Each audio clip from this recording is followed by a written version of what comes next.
Morning, everybody. How are you all doing? It is the 18th of October, Saturday morning, as we always do. Very confident. Yes, I am. Usually, I try to do a college shirt. Usually, I only had my hat on this morning. You know it's bad, but that's cool. Had a not too late flight. Had a late flight out last night though. Early ass morning flight tomorrow, but it's all right. I need to get back and get into it. Um, Wanted a little quick getaway for this weekend, so came up to VA. Yes, sis, I will stop by the house. I will not go see my sister because I will be dead. So I will be there later on today, amongst other things I got going on. Anyhow, came on this week to talk about the continuance of the governmental shutdown, the continuance of military officer resignations. It really does feel like we are in the Twilight Zone. There was another indictment. John Bolton got indicted today, former national security advisor. Not today, I'm sorry, Thursday. Former national security advisor. We are definitely in a repeat mode. I was boarding the plane last night, and there was a older white lady, Trump supporter, in front of me, and she was talking to another white male, and they were just talking life in general. Then they hit on politics, and he goes, "You're not going to agree with me on this one, but I don't like Pete Hegseth." And she was like, "Why?" So he ran down to her about the Signal Gate issue, and she was totally unaware. Again, this is a white woman that's in support of Trump, but she's totally unaware of this. So they go back and forth for a minute, and he goes to her. He says, "Well, hey, it was even on Fox, so it must be true." Very disturbing. So you're quantitating, or that's not true. You're validating information because you saw it on Fox News. First off, we all know that Fox is not Fox News. We had a whole lawsuit about this, right? It's entertainment. It's not a news organization. We should know this. The other thing is it's Fox, dog. Like, are you serious right now? Now, I peep in from time to time to see what they're talking about. This is what you do. You do recon. But it's Fox. I don't take the shit that they're talking about seriously. Who does that in my mind? But obviously, she does. He does. Okay. There was a younger black cat, a couple people behind me. And uh, after they talked about headset, she starts talking about other stuff. She's going in. I mean, like, again, this lady is old. She's in her 70s, 80s, easy. She's old. She don't give a shit. Well, her daughter's younger. Her daughter's like, mama, mama, mama, mama, mama. But she too late. Mama let that tongue loose and started rattling shit. So the young cat was like, and I said to him, and y'all think this shit is over. You think this shit is over? It's far from being over, cat. It's far from being over. So we sat not too far from one another on the plane. He's a couple of rows behind me. And as he walked by, I said, "Hey man, don't forget that shit. This is how real it is out here in the field." And he was like, "I'll never forget that." So, all right, cool. That's something you need to put on TikTok. That's something you need to put on Instagram. How did you feel and what did you think about that in that moment? We are all allowed to have our own opinion. There's nothing wrong with that. But as Rodney Smith is quick to say, and very much in the right of saying, the facts are the facts. You can feel however you want to feel, but the facts are the facts. You can feel that the sun rises in the west and sets in the east. You can feel that as much as you want. It's not the case. It's not. Rises in the east, sets in the west. We all know this. That's a fact. You can feel like it's 80 degrees outside. You feel that way. You may be going through a hot flash right now. That's okay. But 10 minutes later, 5 minutes later, you will find out real quick it's 50 degrees outside. It's a fact. Feelings are fleeting, facts are forever. Feel how you want to feel. You are allowed to do that. I respect you for that. You can have your own opinion. Absolutely. I respect you having your own opinion. Mentor of mine who has transitioned to be with the elders told me once upon a time, I think I've shared this before. Okay, I'll share it again. It's worth sharing time and time again. Told me, said, Lean, the definition of a patriot is the person willing to protect the person that's standing in front of you burning the American flag. That's the definition of a patriot. Taking a piss on it, taking a shit on it, because that is their right. That is their right. That is their right. That is their God given right, and it's protected by our Constitution. You may not like it, but they have a right to do so. You are being a patriot. When people walk around and they scream about patriotism and they don't see that, they don't agree with that, they don't understand that, how can they be a patriot? These are my words at this point. How can they be a patriot? It's impossible. It's impossible. Freedom means freedom for all them, not just you and them, but all them. If you want to protest the government, as folks are taking to the streets today, the No Kings protests, you have a right to do this. Is America. Those are one of our fundamental principles and rights.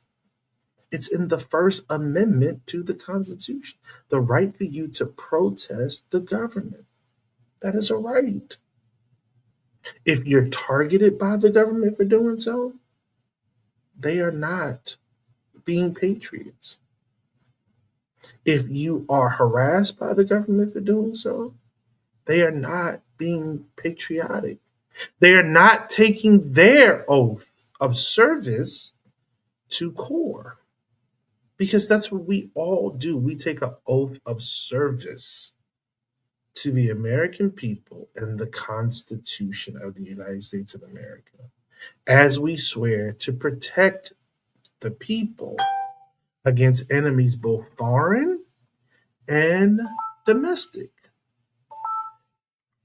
Both foreign and domestic. Sorry, I thought I muted my phone. Obviously, I didn't. This is a heavy task, especially in the vein that we're in right now. Very heavy task. It is nerving. Yes.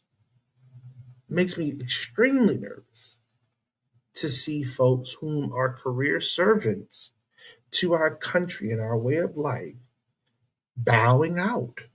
Be it they're bowing out under pressure or they're bowing out just to save themselves from dealing with all the foolishness that's going on right now. Because what they are doing is leaving the rest of us to defend ourselves against the foolishness that is going on right now. And quite frankly, we are ill prepared to do so. They are more prepared than we are. They are more prepared because they know the levers, they know the cracks, they know the ins and outs, if you will, of the system, while most of us do not. Talking to someone the other day, sister, she goes, I really don't watch the news. Okay. No, that's not true. It was the young lady behind me as I was getting on the plane last night. She goes, I really don't watch the news because the less I know, the less I care. So, okay. Let me know how that works out for you. Let me know how that works out for you. Being informed does carry a weight of responsibility, right? It does. You can't get away from that. But it also allows you to prepare yourself and your family for what's to come.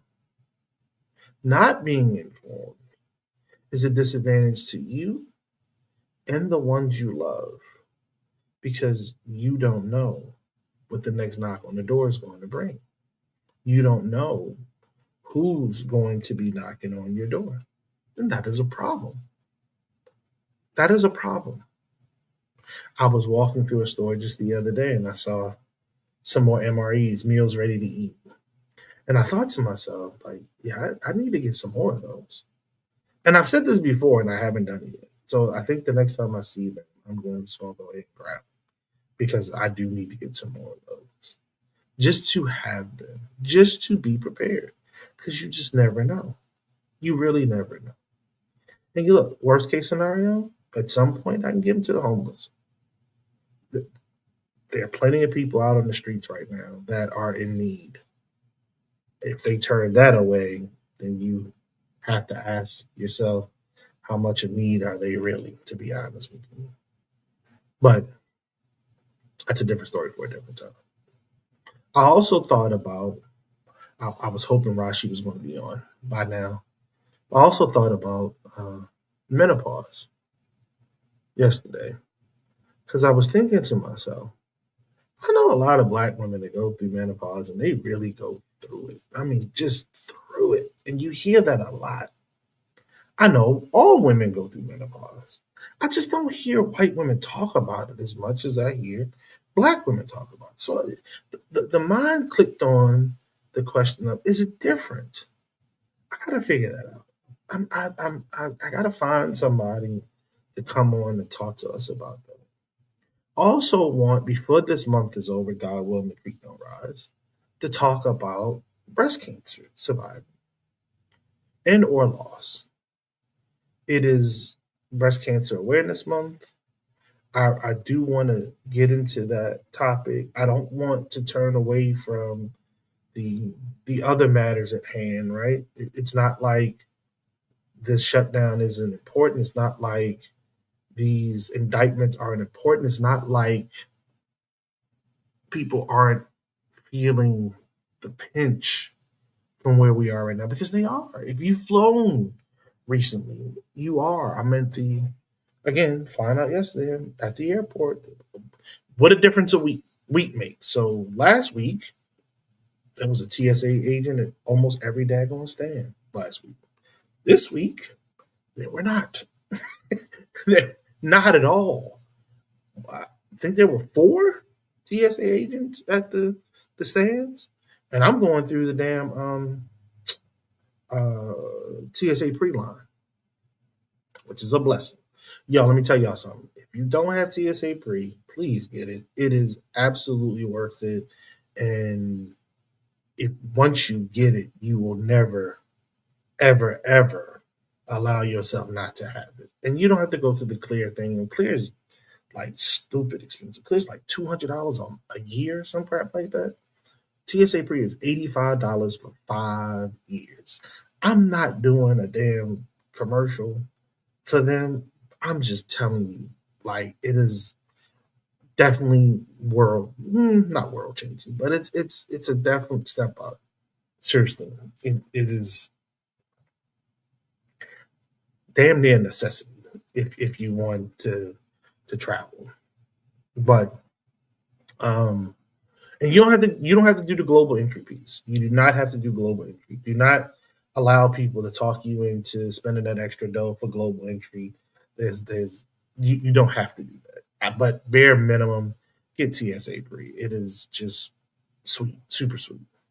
But anyhow, the TSA line, the agents, I'm sorry, were very thin yesterday. And that, again, that's the difference of a week.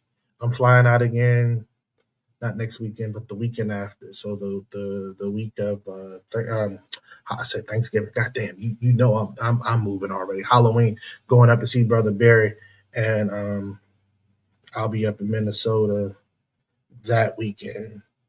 I'm curious to see what that looks like because again, I'm flying from a major airport, Hartsville, Atlanta, to Minnesota. No disrespect, Brother Barry, of the Twin Cities, but I'm very curious to see what that looks like trying to come out of there going back to Atlanta, to be honest with you. And I'll be on point and on task. Actually, I got a early morning flight coming out of there. So I should give myself plenty of time to get there. And if something goes awry, I'll be able to get another flight later on, just in case it goes crazy. I'm not anticipating that, but just in case it happens, boom, there it is.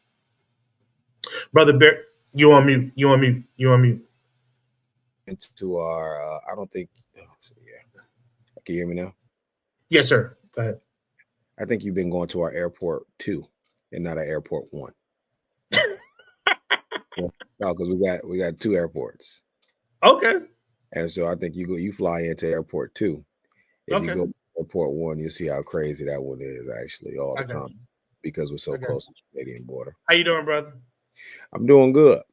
I'm doing good, man. Just it's a lot of interesting things going on, and hoping to have a good show today. I was hoping to see Brother Rodney and Rashi on early, but I know everybody kind of roll in at their own time. So, but I was like, man, I'm doing all right.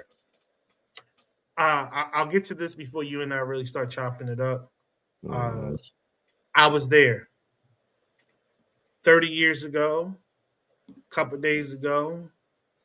I was rolling out of bed after about 3 hours of sleep in Washington, D.C., because my brother knocked on the door. Me and my man Camilo Lane were sharing a room on Bolin Air Force Base. My brother knocks on the door. Hey, man, y'all going to prayer? No, we just got in the damn bed, dog. So, long story short, it is an amazing story for real, for real.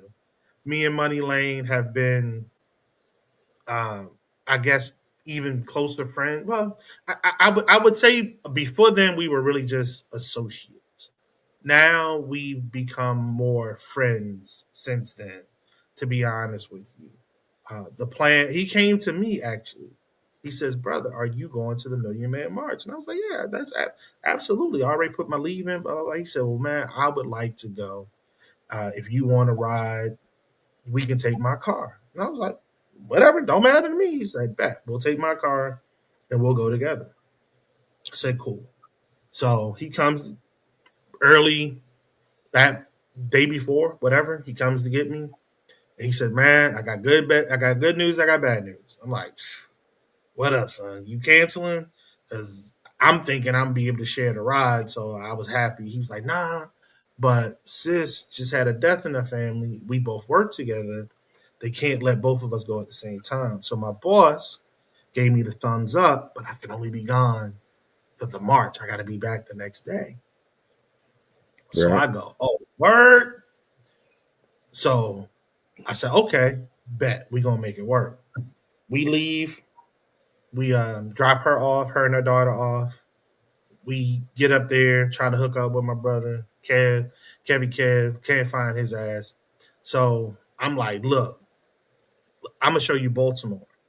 So we get up, we drive all around Baltimore, literally all around Baltimore, because I didn't tell anybody I was coming home. Right. So we stopped in mad people's houses, blah, boom, hung out. I showed them where I grew up at, whole nine. We just wilded. Long story short, it's late as hell. It's been a long ass day. Kev finally called. We shoot back down to Virginia to hook up with him, chill with him for a couple hours. And by the time we got back to the room, dog, real spit, no bullshit. It was like 1 o'clock in the damn morning. We finally get to sleep. Now, I've been driving the vast majority of this day, too. I'm sorry, I forgot that part. Because he gave me the wheel in South Carolina. He was like, man, I don't know if I can drive up north. Like, them roads too narrow. Y'all be driving 2 people on the road. I'm like, are you serious, dog? I'm like, whatever. So I took the keys and I drove all that time. Again, we got to the room around 1 o'clock in the morning, laid down. A couple hours later, BK was knocking on the door. Brian Kidd was knocking on the door, talking about y'all going to prayer. Like, hell no. But we had to get up because it was that time. And I was like, shit, if I lay back down, I ain't waking back up. So we showered, got ourselves together, went out to the march, and we did the whole thing. Afterward, I did a little running around, give me some Chinese food because I wasn't going back to Alabama without no damn Chinese food. Got back in the car. Yo, so Chinese food up north is a little different. You know, you get it in the white box with the red writing on it. That's what good ass Chinese food. That's the containers and all of the clear container and the metal container. There ain't no good damn Chinese food ever coming out in life. So I had to get me some white box with red writing on it. You know what I'm saying, son? Had to get some good shit. So get that, get back in the car. Again, I'm still driving. By the time we got to about Petersburg, Virginia, I Right. told my Don, I said, Don, yo, if you don't take this wheel, we about to die because I'm seeing triple right now. And I pulled over. I got in the back seat of his Camry. It was a Toyota Camry.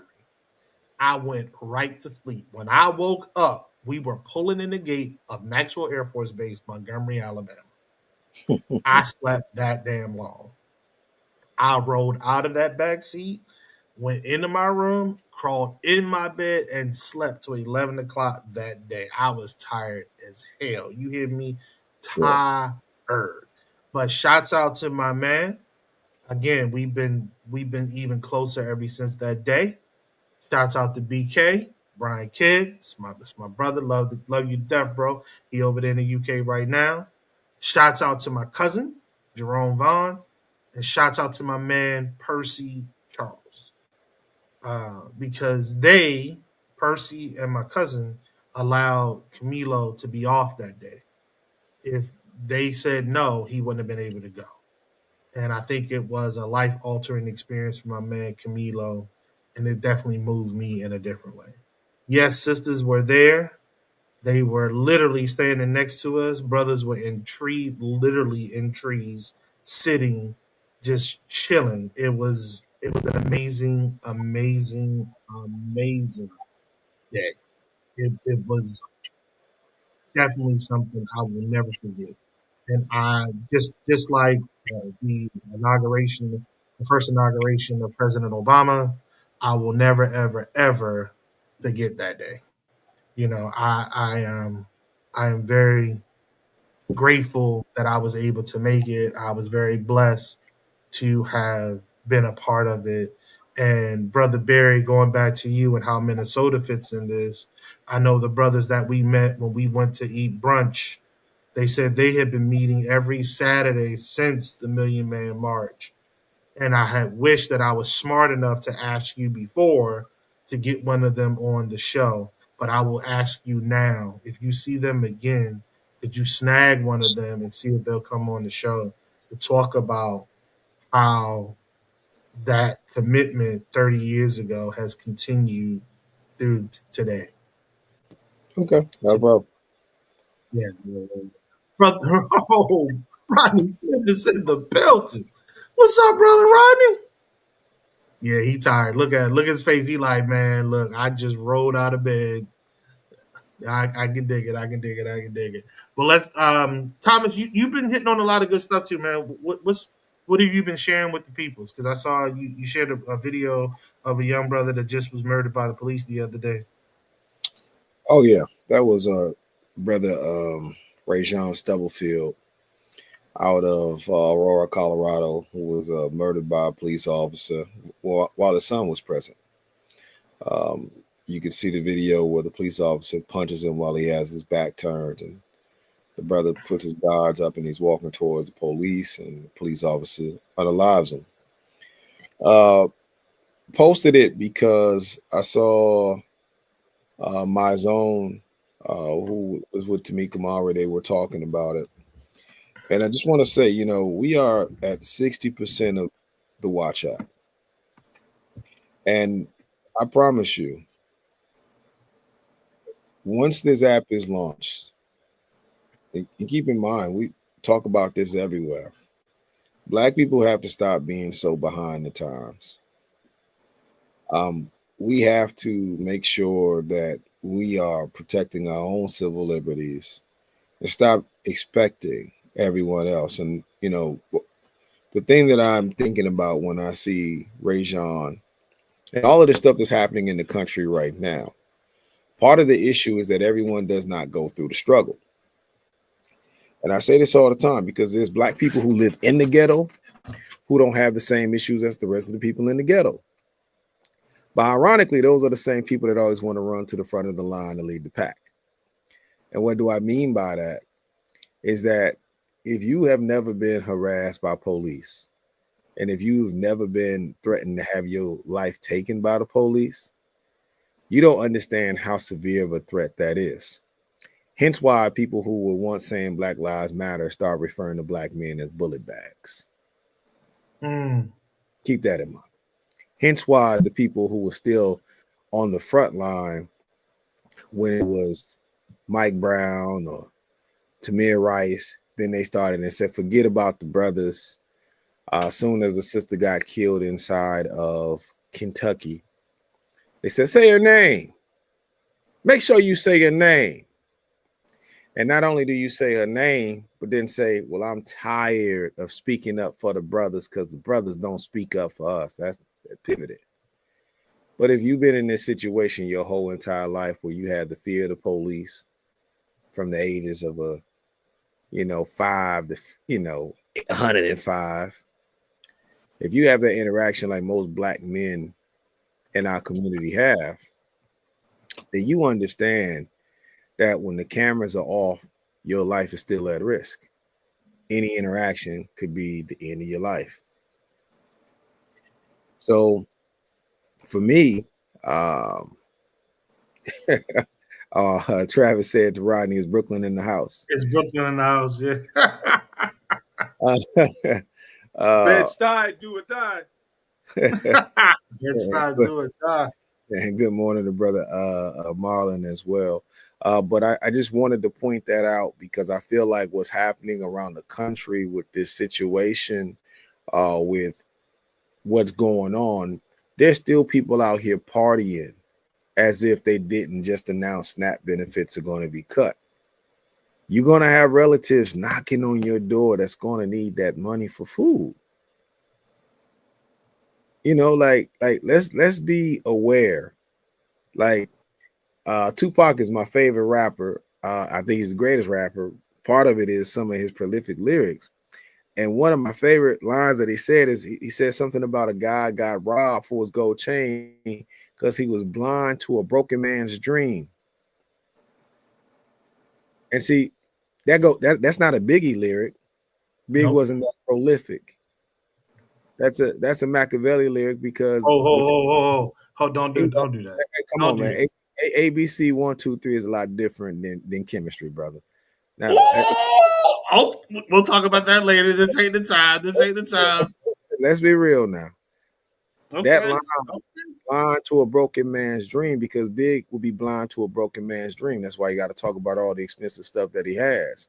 You forget about the person in your neighborhood who don't have that. And that's what sets you up to become a victim in your own community. Absolutely. This is where we're at. I've been saying this is the beginning. You flossing in front of a man. You flossing the steak out of your teeth in front of a man. They ain't got nothing but air to eat off of. Yeah, you're right. And the Hunger Games are starting. And you're out here. This is why the social media platforming is dangerous.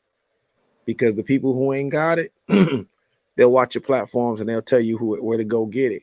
And many of you are going to show that. And this administration don't care, y'all. They want us to turn on each other. And so watching this situation that happened with Rajon Stubblefield inside of Aurora. And listen, that's just one. Aurora has had a litany of police shootings in the past few months. People just aren't talking about it. A brother from Minnesota got killed in front of his children inside of Aurora. Caught on film as well. It's just not a conversation, because what happened is the people who were not really a victim of this situation in the ghettos, they took over the reins. They robbed all the dollars out of it. They delegitimized the struggle and they left it to the side. And then everybody. I'm sorry, when you say Aurora, you're talking about Aurora, Colorado, correct? Aurora, Colorado, yes, outside of Denver. I just want to make sure people are clear. I'm sorry. Yeah, outside of Denver. And so they took all the money, and then they went back and they on their vacations and their sabbaticals, and it's about self-love and forgiveness and wholeness. You got to forgive them. They don't forgive nobody else, but forgive them, and make sure that you go get you a yoga guy, right? To tell about all this Zen stuff. But don't forget that man, though. Don't forget that brother. I just want to say that's the problem. Now we're all about to be, as they say, in the pot, the boiling frogs in the pot. Let's see how this turns out, because I've been saying this for a minute and I stand by it. And Marlon's right. Corporate media is not covering those stories, but those stories are not also being circulated on Facebook no more. But I got to hear about National Black Women's Day off, or you post your daughter, they say it's National Daughter Day. You post your son because these white folks tell you it's National Son Day. When is it the national day for us to stick together as black folks? And when are you Negroes gonna post that? And do you got the balls to make a day? Ain't that supposed to be Juneteenth? I'm sorry, keep going. I'm just saying. Well, Juneteenth. I mean, if I went off what I got here in Minnesota, we got 50,000 different events. So do we stand together, or do we let white folks put money into that and separate that too? And then we talk about the beauty of not having black folks who celebrate it, but everybody else up under the sun. Not the children of the folks who were sharecroppers, not the children of the folks who was shackled up, but you need to celebrate that with everybody else because you need the attention. And that's what all of this has been about, good and bad. What Donald Trump represents is the idea of narcissism and attention hoarding, and the polar opposite is also happening on the side of activism. We got activists who are trying to get Cadillac deals. Could you imagine if Martin Luther King had an endorsement deal with Ford or Chevy? Imagine that. Dr. King and Malcolm X, and they got straight sellout. Call it straight sellout. Okay, all right. That's my soapbox on that today. That's just Can you imagine Malcolm X having this endorsement deal with Heavenly Ham? But anyhow, let's talk about. So Marlon said something spot on. He said, corporate media not covering those stories. How can they? Brother Barry has been talking about this for quite some time. When all these mergers are happening, we got Warner Brothers trying to buy Disney, and they rejected it. I'm sorry. Paramount trying to buy Warner Brothers Disney. They rejected it. They said that the offer was too low. They didn't reject it because it was principle. They didn't reject it because they didn't think it was the right thing to do. They rejected it because of the money. Come with a couple more dollars and we'll sell out. We don't care. We'll walk away from it. Capitalism is killing America. Capitalism is killing America. I was watching Bill Maher's show last night, and folk were talking about how young folk are leaning more toward democratic socialism. That is not the answer for us, but they are feeling that capitalism is killing America. And it's not capitalism that's killing America, ladies and gentlemen, boys and girls. It's greed that's killing America. It's greed. Isn't it the same thing? We could have that discussion. We could have that discussion. We can have that discussion, and we can parse that if you so choose. Didn't he say greed is good? Back open my water, sir. Didn't he say greed is good? Could I say greed is good? I couldn't say that, but others could. Not you. Remember in the movie, I believe it was Tom Cruise. I believe it was Tom Cruise's character. No, but it was Vampire in Brooklyn. Greed is good. You're absolutely right. It was Vampire in Brooklyn. No, I could not say. I could see where others say that. Absolutely, I could not say that because in my personal opinion, in my heart of hearts, it's not good. It's not a good thing. Too often. No, that's the point. Bad. Yeah, that's the point. Is they say it is good. The people who believe in capitalism say greed is good and support it.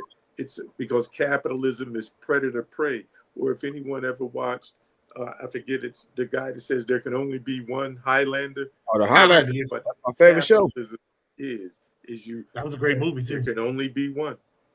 Yes, absolutely.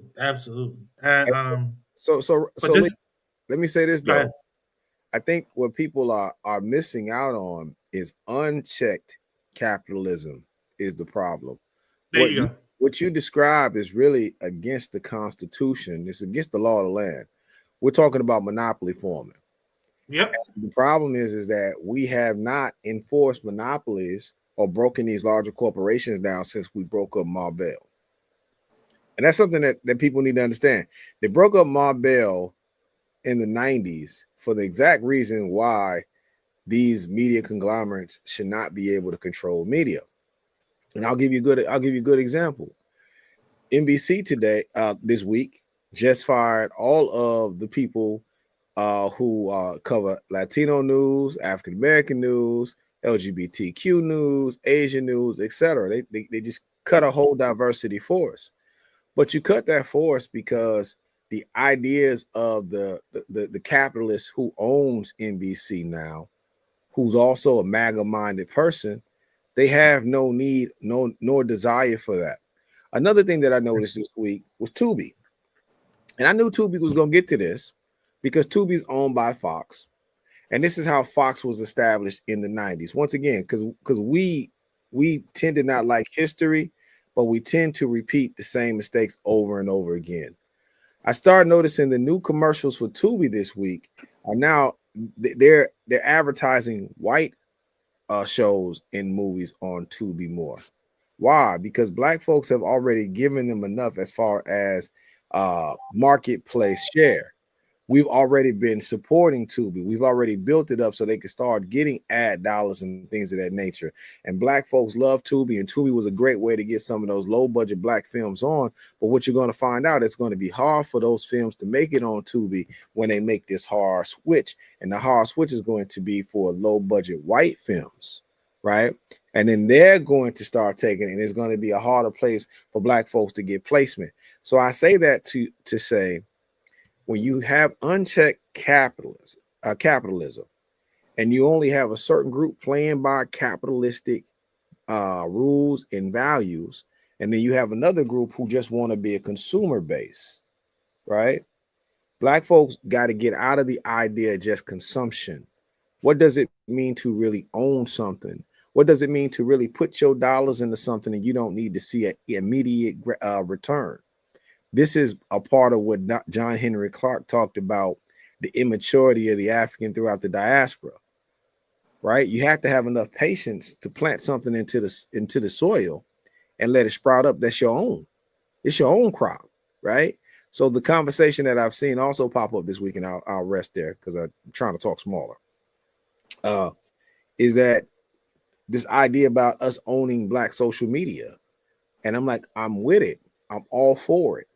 But when we do create these platforms, similar to the platform I'm creating, we should not present low budget style platforms. We should give our people exactly everything that they used to so that they can transition over. And what do I mean by low budget?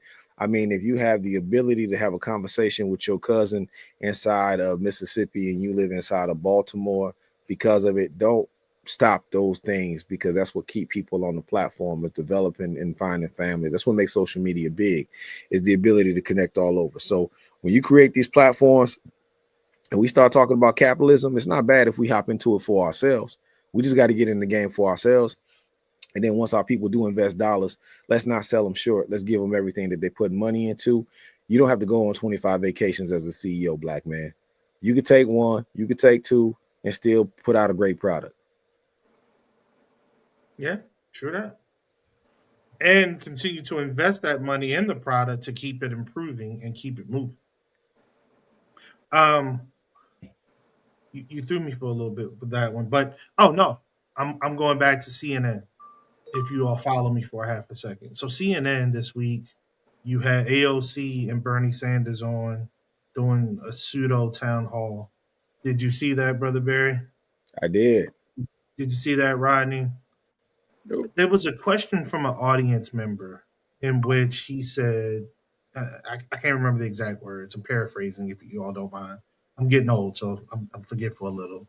He was asking about how did the fight for medical insurance, the position that the Democrats are taking, how is that helpful to folks who are suffering through the governmental shutdown right now? Mm. Bernie took the question and he went off. and he danced around an answer. It was okay, but I think he missed a very teachable moment. I think he missed the moment in which he should have said, and or AOC should have come back with, let me add on what Bernie is saying. What we are saying is we cannot fund a government that we see every day operate outside the norm of our Constitution. We cannot willingly fund a government that we see every day is not about the work of the people, but about the work of a pseudo dictator, whom, if we fund the government, we fear will become a dictator. We cannot idly stand by and do that. Now, I understand this may hurt you now. I understand that. But where do we and when do we draw the line if not now? So, though it may hurt you now, it will kill all of us figuratively later. So, we have to draw the line at some point. That was the response I was hoping one of them had given in that moment. They failed. I appreciate the position that the Democrats have taken. I appreciate the fact that they are tending to hold the line for now. But they need to put that in front of the American people. Here's the other side. At any other time, when these jokers want something, just like Mary, I can't believe I'm about to say this, but Marjorie Taylor Greene has said they could choose the nuclear option. At any other time, they've chosen the nuclear option. Why not now? Why not now? If the Republicans truly feel that they are on the right side of this thing, they can choose the nuclear option. And they have not done that. But Why? Lou, They are in power. I'm just saying, this is what the Democrats should have said. Yes, sir. Go ahead. but why do Americans always need to be sweet talked into doing the right thing? Because we Like, don't think.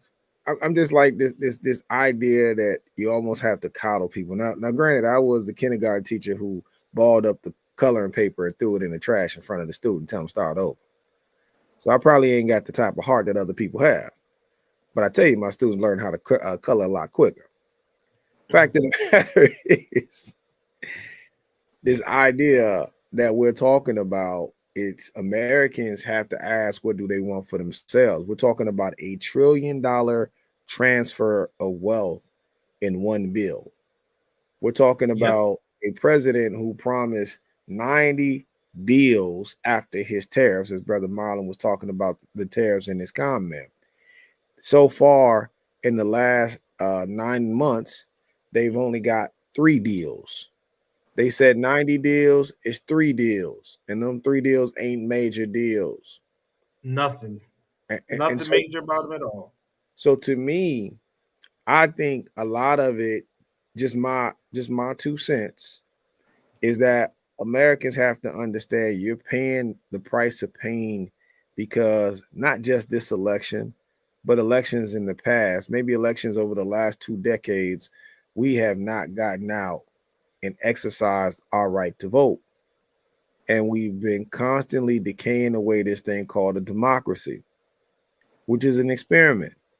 I wish that people talk more so about America's only 200, and she's about to be 250 years old.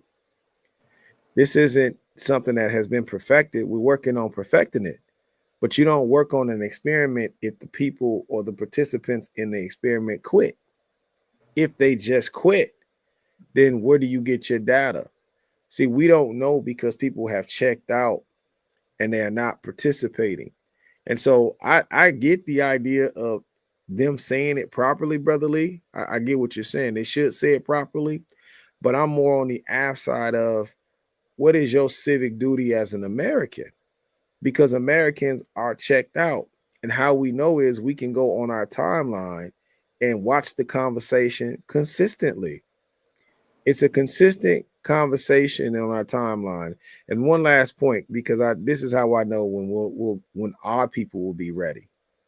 When I stop seeing things like Black women have lost X amount of jobs since X amount, and we're gonna do a job fair for Black women. when we're just not saying black folks have lost X amount or whatever, and black folks are struggling and black folks don't have. See, when we're still divided on this gender thing, and we're still pushing these things that white folks have pushed on us the past couple decades that we bit, then I know that we're not political minded yet. We're not serious. We're not serious about the work. No, we're not. You can't be serious about the work when, as we've discussed plenty of times, this is a communal effort. It's not about you or I. It's about us. So we cannot be serious about work that affects all of us when we're constantly looking to one portion of us to address for help. Well, That's not how this works. The portion that's yelling, I'm tired, though. See, that's the funny part about it. It's the portion that's yelling, I'm tired. Now, see, if I'm going to ask somebody to do more work, I'm not going to ask the person that's yelling that they tired. Oh, hey, brother, you ain't said you tired. Let me throw that on you. Hey, youngsters, y'all said y'all need jobs. Let me throw it on y'all. Mama say she tired. If mama say she tired, we don't look for more things to give mama. We say, hey, mama, won't you go take a seat over here and let us handle this? The conversation don't make sense. Not from a political aspect, not from a cultural aspect, not even from a soulful aspect. This idea, once again, and as I keep on saying, it's about us growing up. And we have to grow up quick because white supremacy is going to stay immature for forever. And I'll give you guys a good example. In the state of Minnesota, with all the $1 billion of frauds that happened with the Somali community, with Medicaid, Medicare, Feeding Our Future, and all of that other stuff, the only reason why they were able to steal what they steal is because white Minnesotans have a fear of black business. And when I mean black business, I'm talking African-American business. They will invite anybody from throughout the world. Hell, they'll invite people from different galaxies here to do what they need to do. As long as you are not African American, they will let you steal up to $1 billion. They just shut down 800 agencies yesterday. 800 agencies. And they said they were frauding Medicare. How do you got 800 agencies and it take the Trump administration to come in and tell you that they fraud? You telling me you don't have nobody in your Department of Human Services on the state level that was over this shit? See, that's the part ain't nobody asking. Ain't nobody asking, where's these white folks that follow black folks down the aisle every time you walk into the store? Where's these white folks that over scrutinize anytime black folks go to the Capitol and ask for anything? Where were these politicians at that had to ask? Well, we had to fight for the African American Family Preservation Act 1,000 times over. Where was those people at when these folks were stealing that way, sending that money over to Kenya, sending that money over to Somalia, sending that money over to places that may be funding terrorism? Where was those people at then? Because they're not looking at them. They're looking at and they're making sure that black men and black women and black children in the ghetto don't grow. And that's the immaturity of white supremacy. That is the immaturity of white supremacy, because they don't see us as fellow Americans. They see us as the outright opposition. And we have to start saying that. And it's not just a MAGA thing, because in our state, we have the Democratic Farm Labor Party that runs everything. And they treat us similar in Minnesota the way MAGA is treating the rest of the country. We have to talk about that, and we got to stop playing these games where they have selected Negroes. Let me tell y'all why I'm so hot. I had a meeting today, this week. In the meeting, they were telling me that now, if the sheriff department fills out this thing with the United States government, where all of the sheriffs are going to be considered undercover officers. So if an officer does something that's flagrant on the body cam, and I want people in Minnesota to hear me out clearly, if an officer roughs you up, if the officer kills you on body cam and one of these silly ass sheriffs in Hennepin County, Ramsey County show up, if that officer is deemed as undercover, that means that the body cam footage, once that officer shows up, is erased. Whatever happened to you is no longer recordable. They're going to erase the entire body cam once these cops show up.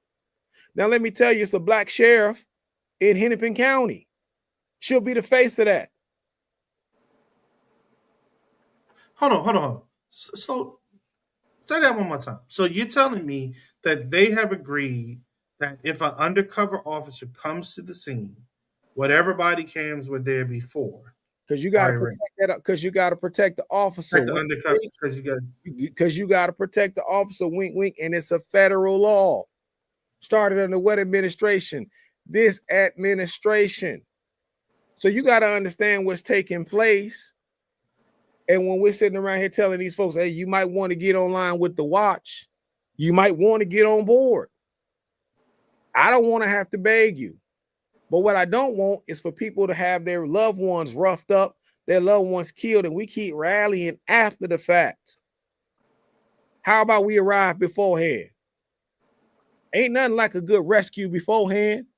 Oh, man, I knew the levee was going to break. I showed up with the car so we can get the hell up out of here. Or I showed up with the engineers to repair it so it don't break. That should be our thinking. That's an immature way to think. The immaturity aspect of it is allow the things to take place so we can start watching black men, black women, and black children die on the streets and say, well, why wasn't that covered? Well, it wasn't covered because you didn't know about this law. Now, before somebody say I have it wrong, I got this from somebody who's inside of the county prosecution office. So don't tell me what I don't know. See, that's part of the problem in this community too, because you got these Negroes who get these chicken sandwiches or these chicken meals that these folks pay for, and they come around and they lie to the community on a consistent basis. As long as their church, as long as their organization, as long as they can keep getting funded these chicken meals, they're going to lie to you. Anytime you say something about their white plantation owner, they're going to be online fighting you or inboxing you or texting you about what the plantation owner is not doing. Y'all got to understand these white friendly Negroes is dangerous. Don't forget the hot sauce. You know, they like that Frank's. I put that shit on everything. Come on, man. I mean, it's so bad that even white folks be looking at them like, you gonna do that to your own folks? See, because it ain't all bad white people. You got some good white folks who looking like, God damn, you gonna sell out your own people like that? That's all they got to give you is some chicken, some hot sauce, and a grape soda. That's it. Ooh, good Lord. I mean, all right, y'all. Somebody gonna want a biscuit. I'm just saying, but that's crazy, man. And Marlon said they're basically saying any video from an undercover cop can't be used as evidence. 100%, brother. And listen, here's the cold part about it. That's if they erase it. It don't mean you can't do it. So when we're talking in this climate and we're talking that piece and we're seeing what's happening with ICE inside of Chicago, when we're seeing what's happening in Colorado, we see what's happening in Portland. Today we got the No Kings. Rally, yep. People gonna be getting nationwide. Roughed. Folks gonna get roughed up there, and y'all. They definitely gonna get roughed up. And y'all be safe out there too, while the No Kings is taking place, because they're looking to incite things. So people be safe out there. Damn sure. Watch your six and make sure you watch your people six. But I'm saying this all to y'all to say things are changing, and I'll say what I said again. Everybody in the ghetto do not experience what everybody else in the ghetto is experiencing. And that's something that we have to keep in mind. They could be adjacent to us, but they may not have the same experience with police brutality. They may not have the same experience with racism. Some of us interpret racism different than others. That's why we got a Clarence Thomas. That's why we even got a Van Jones with his crying ass, because they experience different than what the rest of us do. So Marlon said the same thing I was thinking. I was going to bring this up whenever Thomas landed. They're going to say the video automatically erases once their shift is over. Just another way to skirt around the law. I was thinking something similar. I could see this happening in mass. And there's going to be a claim, well, an undercover officer showed up on the scene and we needed to protect the officer's identity. So we erased the video. I could see that happening. Yeah. And somebody is out there, Marlon, sending folks out to incite violence because they need it. They need to do such in order to completely, because to Rodney's point, we've already been under martial law, to completely lift the veil on that and go ham and hard against folk to call out martial law. I was reading an article yesterday. It was about how the Republicans are trying to put up this, the Trumpicans trying to put up this screen of how violent America is, but the facts don't weigh out like that. I was saying to self, maybe I said it in the opening this morning, how Rodney, yeah, I did say it in the open this morning, how Rodney is quick to say, the facts are the facts. You can feel however you want to feel, but the facts are the facts. And the facts do not play out that America is more violent right now. The facts actually play out that violence is coming down hand over fist. What we have, though, are folks whom are weak in their leadership, weak in their planning. So they are trying to do whatever they can do in order to keep themselves in place. Again, listening to the show last night, Bill Maher's show last night, one of the panelists said, hey, the suspension of elections is very much in play. If you get Americans to start acting up, you can declare martial law and say, well, we don't feel like elections are safe to have right now. So we're going to get back to that when we feel things are safe. But things will never get to safe. So how do we do that? How do we get beyond that? How do we get around that? These are not perilous times that way. There's hope. There are exit ramps. They are few, far, and in between, though. And we do need to get everybody in the understanding of these cats are not for you. Even if you think they're for you, they ain't for you. They don't give a shit about you. They wanted your vote so they can get in power, and now that they don't give a shit about you, nor your family. This is why going back to and transitioning into one of the things we want to talk about, all this unrest, I guess, with Venezuela and other island nations going on right now. They're doing things contradictory to soybean farmers right now. And the tariffs that he's imposed, China has skipped over buying, soybeans from America. At one point, we were China's second largest partner in soybean purchases. Second largest. We're not on that top 5 anymore. Yeah. You know why? How is that cool? America's that girl with that funky ass attitude. She used to be cute. Right. She used to be cute. She opened her mouth. Then you realize, man, it's a lot to go with this. She's disrespectful, she rude, she's conniving, and she's self-centered. Well, soybean, man, I can find something else I can eat. Hey, listen, somebody else sell that soybean. There you go. Somebody else sells it. With less attitude. There you go. With less attitude, right? Less attitude. And by the way, I can even guarantee that person is going to arrive happy to do business. And so I heard Trump say, I don't know why China want to do it to themselves. China ain't trying to do it to themselves. You started this, fool. Don't ask why China ain't in this. China ain't in this because they want to be in this. Everybody in this because of you, asshole. So, 2 things Marlon said. I'm gonna bring both of them up. Did you all see the video of the ICE agent getting arrested for DUI in Florida? I did not see that. I saw that. I hadn't seen that. And then, Marlon also said China got soybeans from Argentina after Trump gave them the bailout. $40 billion. Let's be clear about that. $20 billion right now is in the works and gone. Another 20 billion. I'm sorry, 20 billion is already gone. Another 20 billion is in the work. 20 billion with a B. Can I ask this question? No money. Let me land in just 30 seconds for me to land. No money for federal workers. No money for the aviation people, the air traffic controllers. No money for the military. We got 40 billion to give the fucking Argentina. What the hell is Argentina doing for us? Go ahead, Brother Barry. Well, I'm just trying to make sure I got this right. I swear to God, I just took a civics class.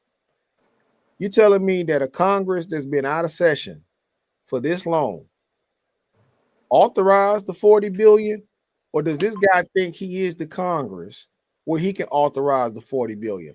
Because to me, it sounds like insufficient funds. He think he is the Congress, and since he got them by the short and curlies, and they do pretty much anything he say, why should he not think that way?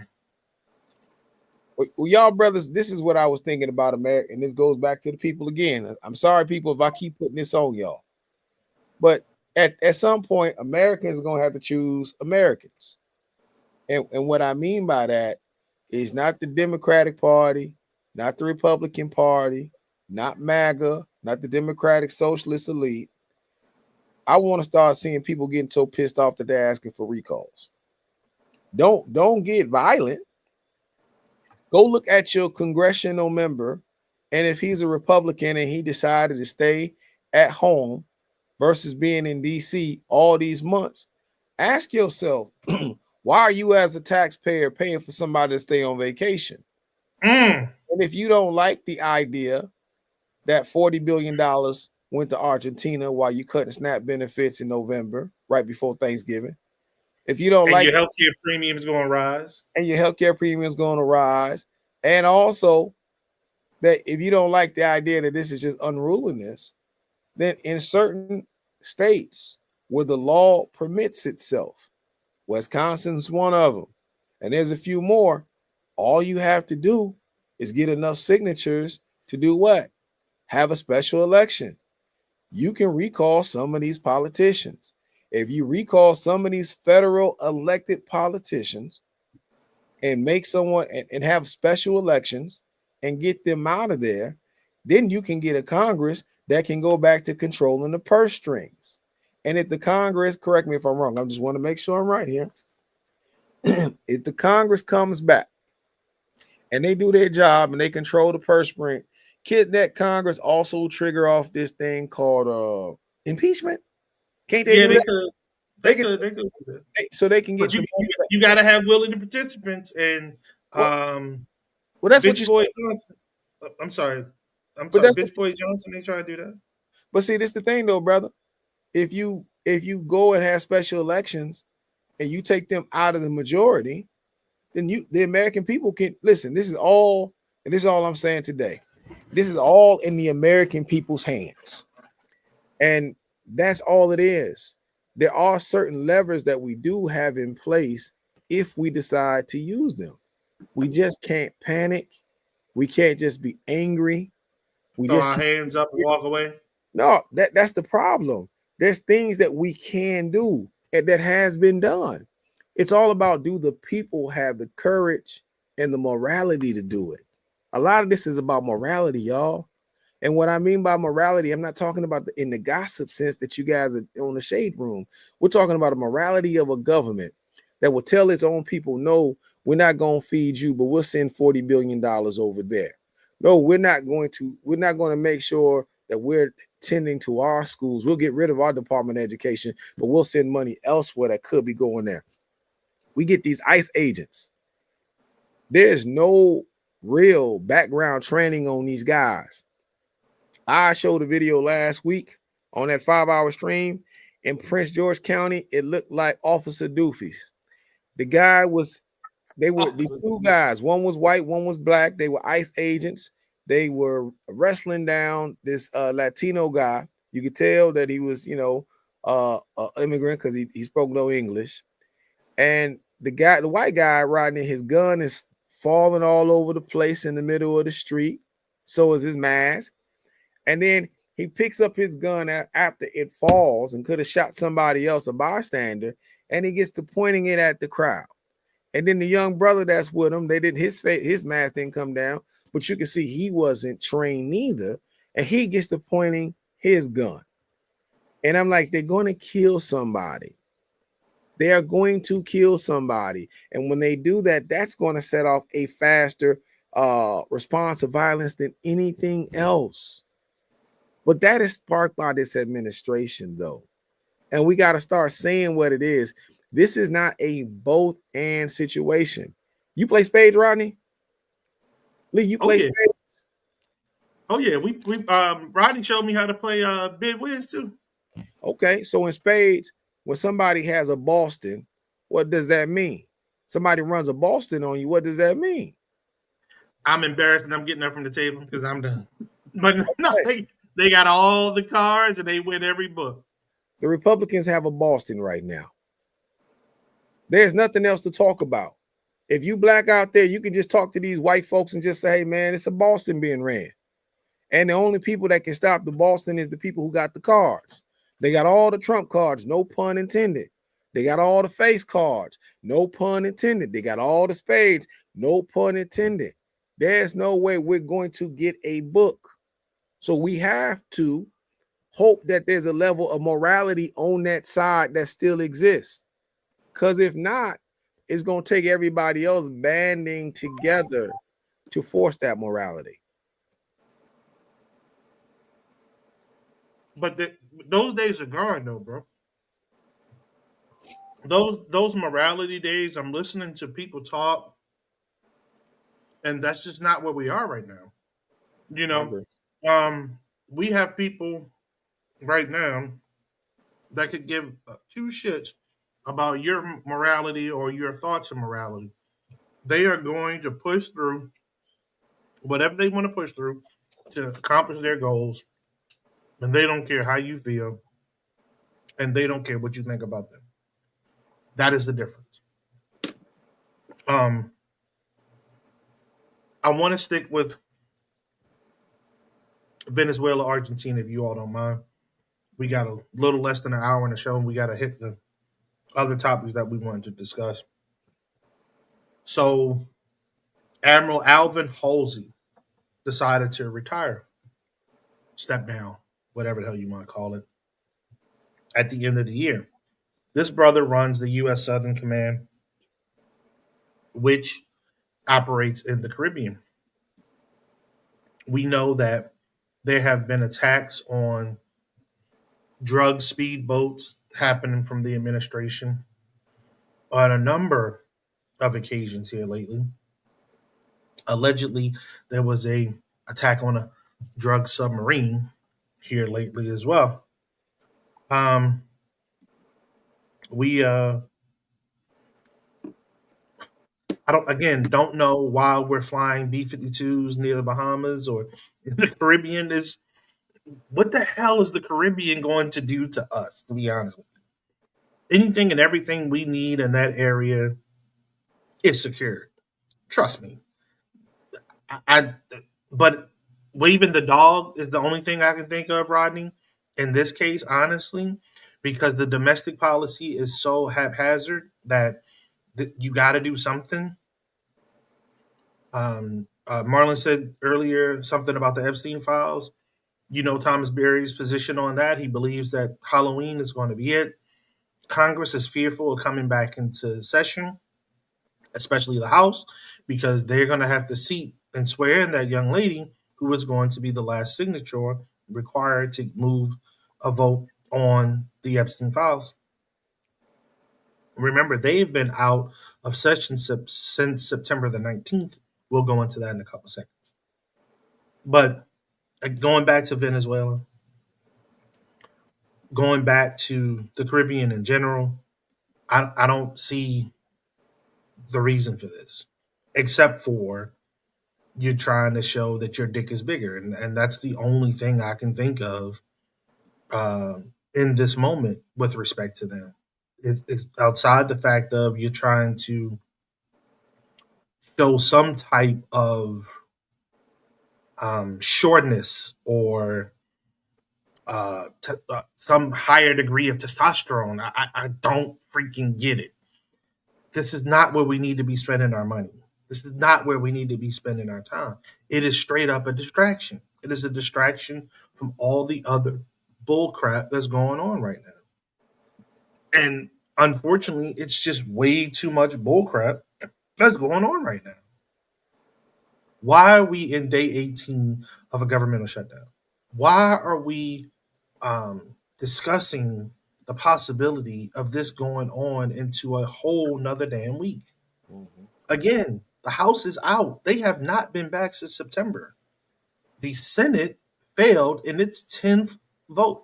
10th vote to end a governmental shutdown. This is now the third longest governmental shutdown in modern history. Third longest. The Senate was sent home after Thursday for the weekend.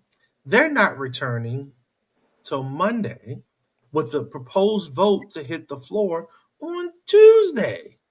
So you're talking 21 days in minimum before there's a vote to end this thing. Now, how many days is it going to take if they are successful on Tuesday to hammer out all the damn sides? Are people going to get back pay? Are military families going to get relief? Because right now they're struggling. I think I've shared this with you all before. You know, a lot of folks joined the military to start a family. I know a lot of folks that did that. And for them to be in position now to struggle even more so, right? Because please understand something, y'all. Um, you don't get paid a lot of money being in the military. Let's be clear about that. You can live okay, but you don't get paid a whole lot of money. Folk make it look like you're doing good, but nah, that ain't true. There are a lot of folks in the military with families that are looking for that. I'm sorry, that are constantly on subsidies because you don't make a lot of damn money, especially if they have a couple of kids. They still got to pay for daycare. They still have to pay for this. They still have to pay for that. So it's tough out here. Again, we're talking about at least 21 days in before we have any idea as to if this thing is going to end. And then if it does give us an idea at that point, we still have um, days afterward before we figure out if it's what it's going to actually look like as an end game, right? By Halloween. Okay, yeah, I feel you. I feel you. Halloween. I'm still with you. By Halloween. But yeah, how do we get out of this, Rodney? What do we do? I know you're tired. I know I've let you chill for the majority, but I got to get you in on this, bro. Like, what do we do? Our options are limited. Let's just be honest about it. We've allowed ourselves to be put in an almost untenable position so that what needs to be done is so drastic that most people don't have the will to do it. And in many cases, the wherewithal. With the or with Admiral Halsey leaving, with the SOCOM commander leaving, with so many others, there's others that have left too. It wasn't just him. Remember when Leaky Pete, your mama call you trash, Hepsef, gave that speech with Cheeto Mussolini, with all of those 800 flag officers. He told them if their heart didn't run warm or was running cold, he said they could leave. And he says, I'll thank you for your service. Well, they're leaving. They're leaving. And yeah. Halsey it's leaked out that he doesn't support bombing of these boats in the Caribbean. There's no legal authority for them to do it.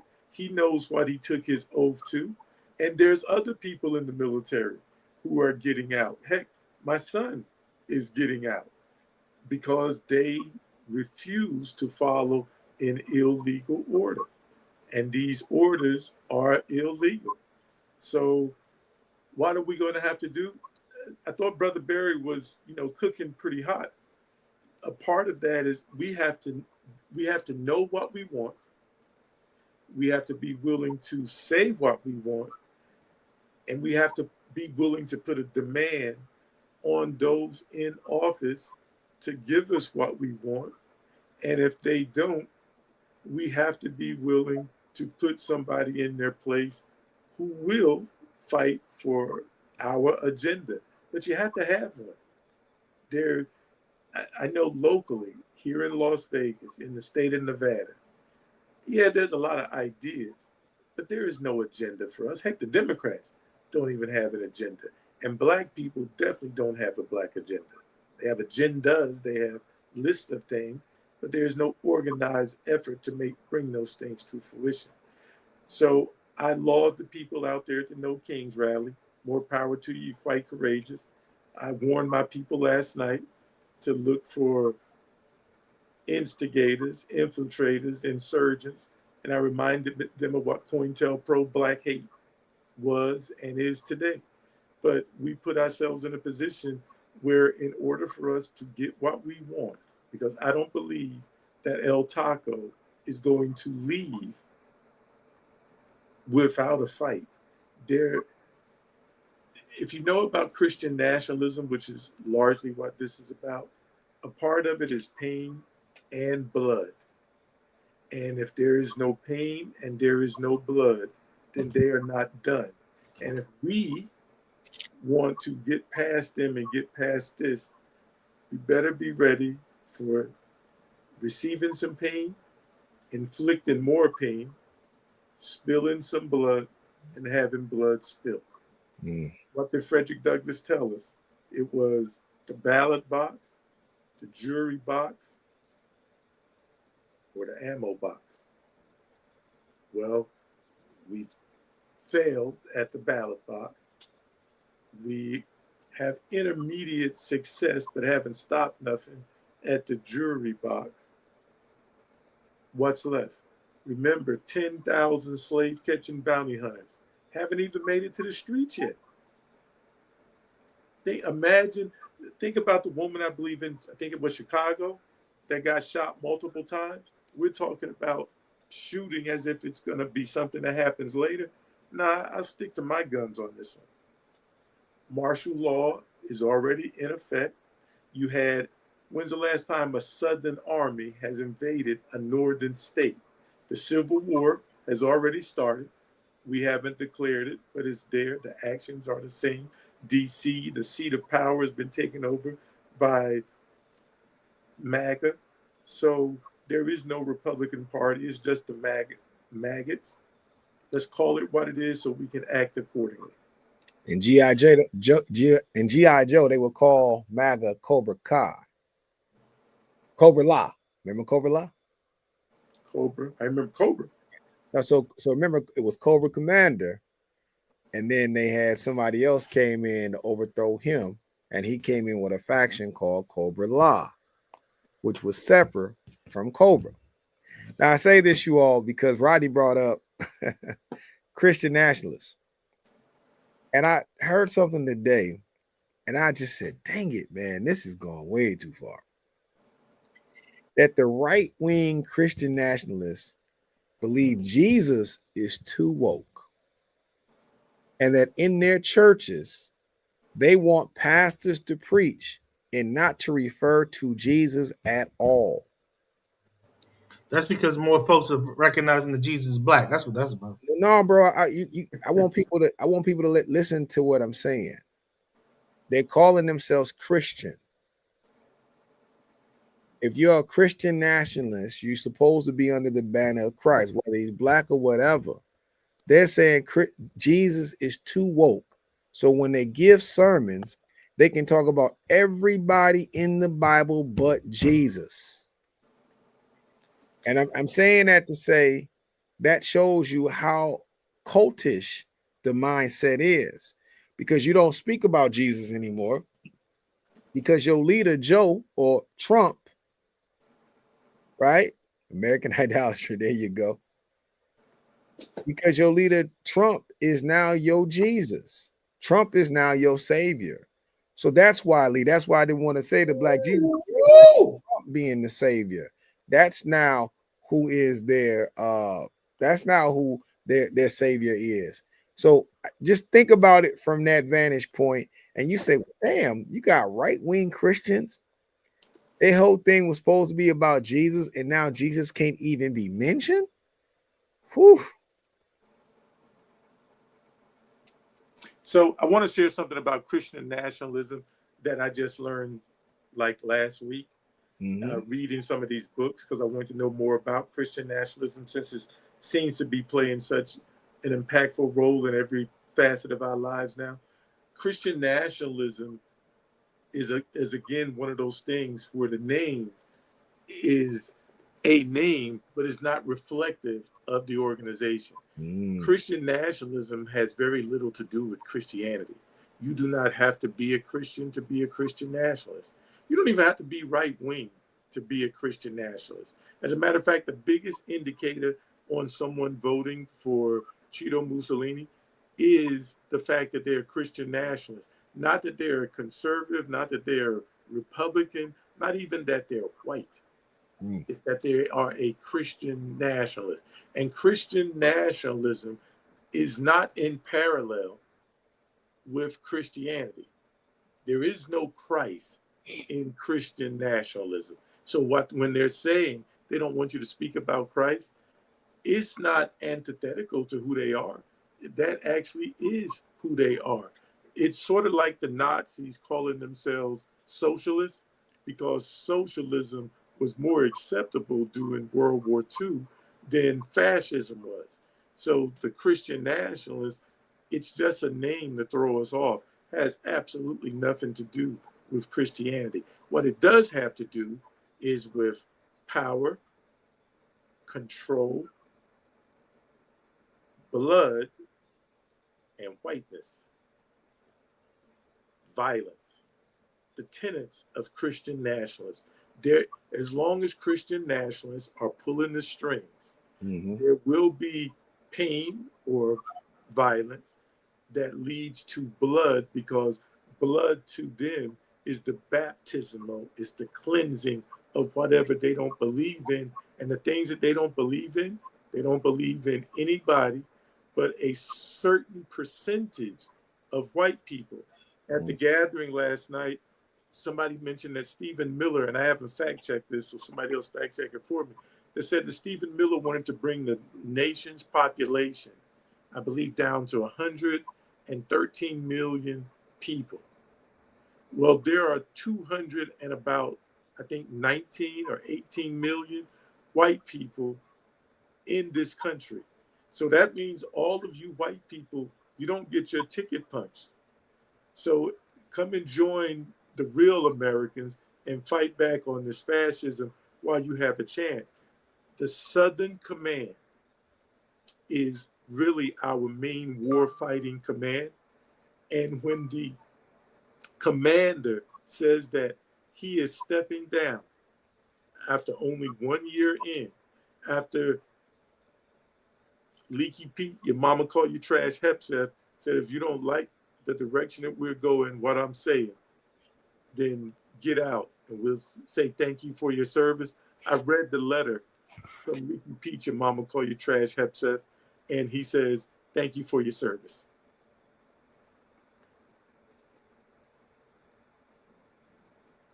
I got myself off mute now. I was looking at this as you all were talking. And I'm saying to myself, how is it that you all, not us, that are outside of the description of these white nationalists, because there's a lot of non-white folks that are joining in on this fight. What is it that they get from this? What made them decide that this was the right ride to hop into? We all know that Latinos, certain black folk, jumped on this bandwagon and helped propel this cat into the position that he's in right now.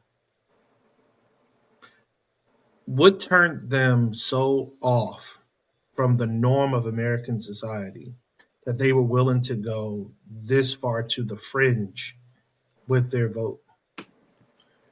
So Lee, it's not what turned them off. They were already off. They found someone, the great white hope, because Christian nationalism is about whiteness. That is a key ingredient. They found someone who talked their talk.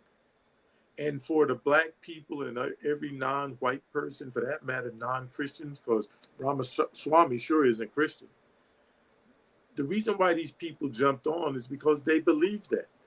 America indoctrinates us from the time that we're in the womb. Everything about America propagates whiteness. Almost everything about America is anti-blackness. So these things are kind of baked into the cake. And unless you're very fortunate to be able to figure your way out of it, you grow up in it. And these people, you know, when I was a kid, they used to talk about the Great White Hope a lot. Oftentimes they were associated with boxing because of going way back into the early 1900s of Jack Johnson beating up white people. That's the Great White Hope. A lot of it comes from that. Muhammad Ali embodied it. And then because he was such a loud talker, he drew him and he kept beating them. So he was a national symbol for black people because he kept beating white people, very similar to Black Panther in the comic books, beating up on the Klan. So there's nothing that turned them on. They were already on. America, believe it or not, was sort of in the 1970s was moving away from white supremacy. I wouldn't say they left it, but they were moving away from it. And then the white nationalists kicked in full effect and came up with something else besides race, and that was abortion. And then they attached abortion to blackness. Yep. And then from attaching it to blackness, remember, the founder of this movement went to evangelical preachers who were supportive of abortion and told them he could fill their pews and their collection plates if they supported this anti-abortion thing associated with blackness so that they could keep their churches white and the money flowing. So they could keep their schools segregated and the money flowing. Mm-hmm. That is the core of it's that greed. No, it's actually not.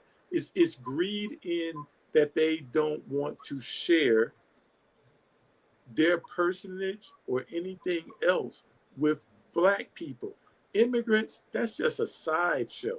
As Thomas Berry says, that's kabuki theater. It is about blackness. And we saw that when they went in Chicago in that apartment building, arresting all them black people. Detaining all of those black people. So no, nothing turned them on. They've been on. They just finally found somebody that would lead the movement, be their mouthpiece, and make it seem like what they're doing is righteous.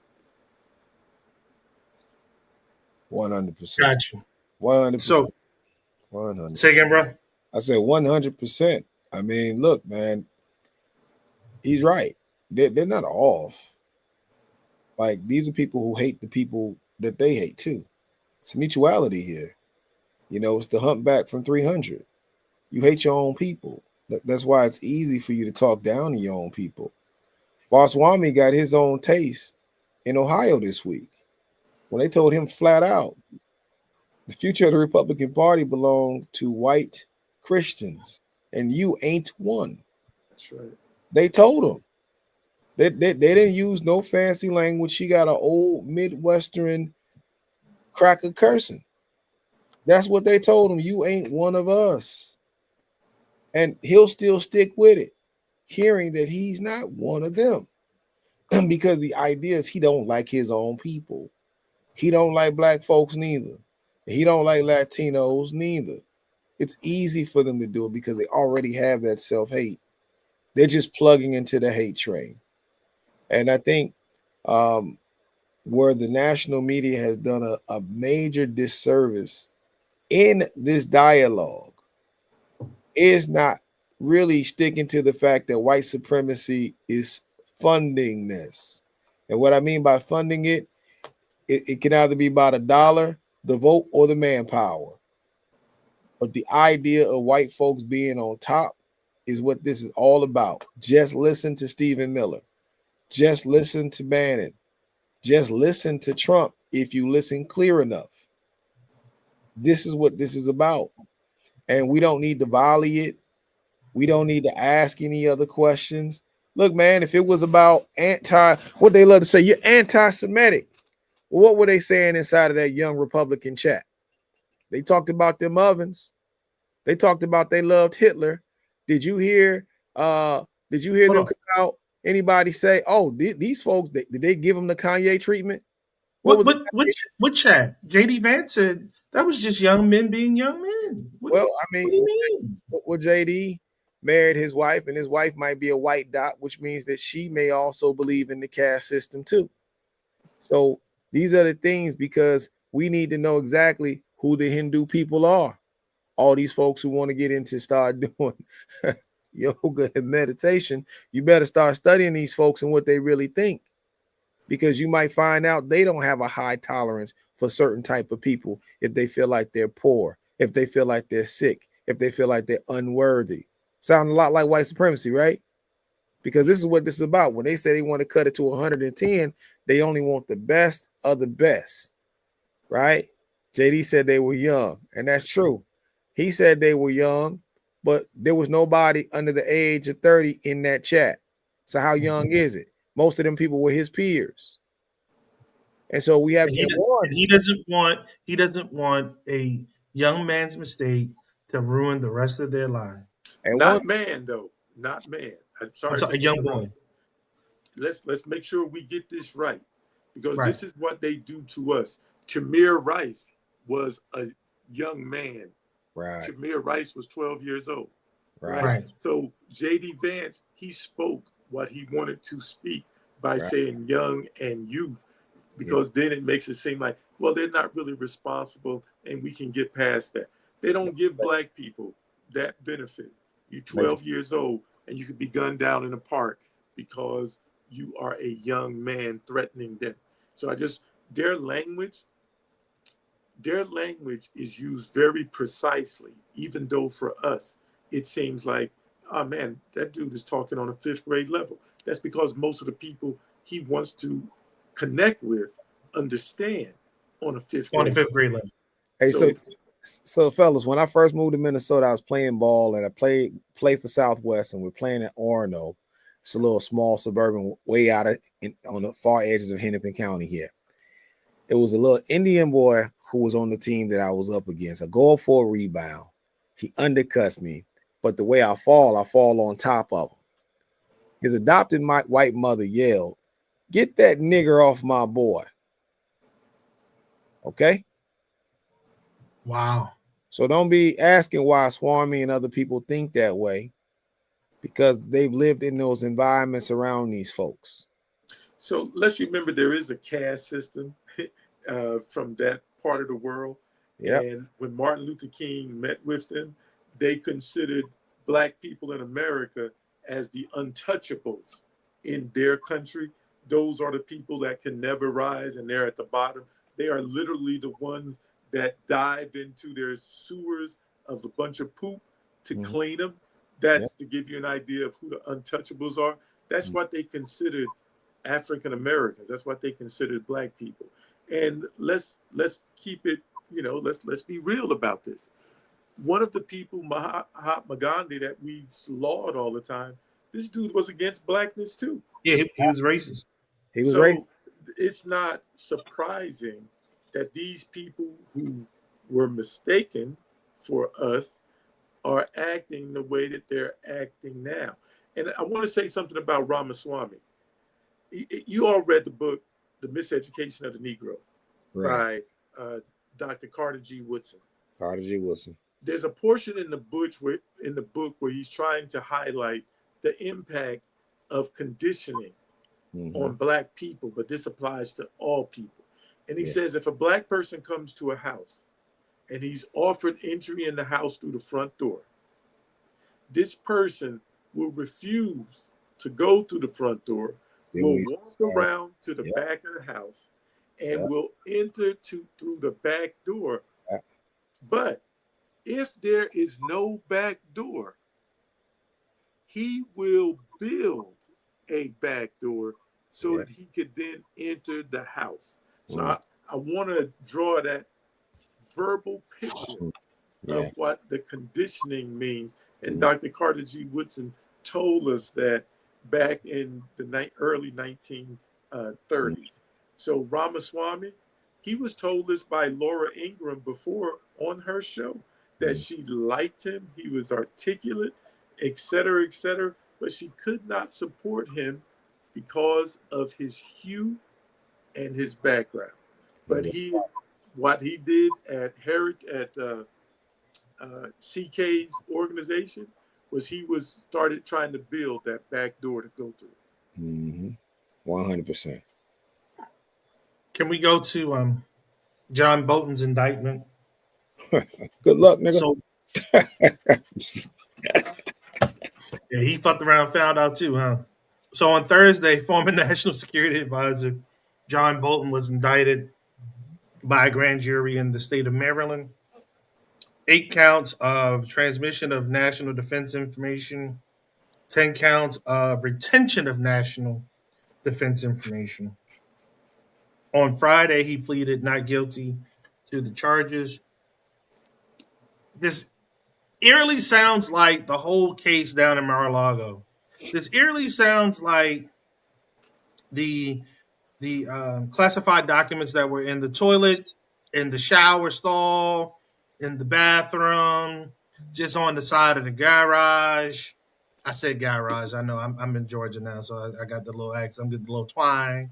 But in the garage, just any old where they just so happen to find them. I mean, you could put a box of national security secrets, just any old, just they're holding up the table in the living room. They was next to the TV stand in the dining room. I mean, they were pretty much any old where. The fact that he pleaded not guilty to this, though, gives me reason to believe that somewhere along the line, he has an email from someone telling him that this was okay. He has something from somebody telling him that this is the manner in which they're going to operate. And because they've chosen to do this, that he would be protected later. Could be wrong. I could be wrong. But I feel that he has something, and it's going to be a bombshell that's going to bust Trump ass over the head for real. Well, I think that he has a lot of dirt on Trump. And I feel like what most people forget is that when you put people on trial, well, they get to defend themselves. And if they decide that it's going to be a downright dirty fight, there's going to be dialogue and discussions that's going to happen, that's going to bring things out in the open. And I don't think that John Bolton is the type of person that's going to allow himself to be taken out and not speak up for himself. And so I think that this is going to be interesting. And I said that with Comey as well.